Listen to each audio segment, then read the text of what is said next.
കുന്നംകുളത്ത് പോലീസ് കസ്റ്റഡിയിൽ ക്രൂരമർദ്ദനത്തിനിരയായ യൂത്ത് കോൺഗ്രസ് ചൊവ്വന്നൂർ മണ്ഡലം പ്രസിഡന്റ് വി.എസ്. സുജിത്തിന്റെ പരാതിയിൽ അടിയന്തര നടപടിക്കൊരുങ്ങി സർക്കാർ.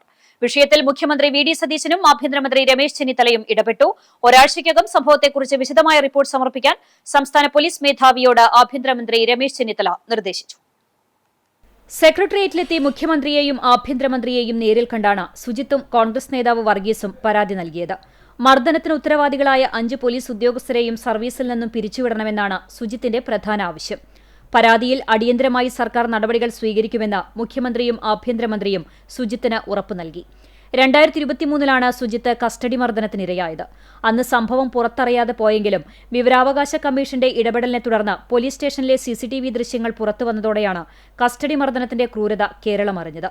ദൃശ്യങ്ങൾ പുറത്തുവന്ന ഘട്ടത്തിൽ വലിയ ജനരോഷമുയരുകയും കോൺഗ്രസ് നേതൃത്വം വിഷയത്തിൽ നിയമസഭയിലടക്കം പ്രതിഷേധം ശക്തമാക്കുകയും ചെയ്തിരുന്നു. ഇതേ തുടർന്നാണ് പ്രതികളായ പോലീസ് ഉദ്യോഗസ്ഥരെ സസ്പെൻഡ് ചെയ്യാൻ സർക്കാർ നിർബന്ധിതരായത്.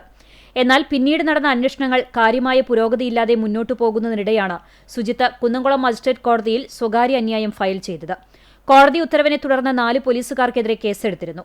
ദീർഘകാലമായുള്ള നിയമ പോരാട്ടത്തിനൊടുവിൽ സർക്കാർ തലത്തിൽ അടിയന്തര ഇടപെടൽ ഉണ്ടാകുമെന്ന പ്രതീക്ഷയിലാണ് സുജിത്ത്.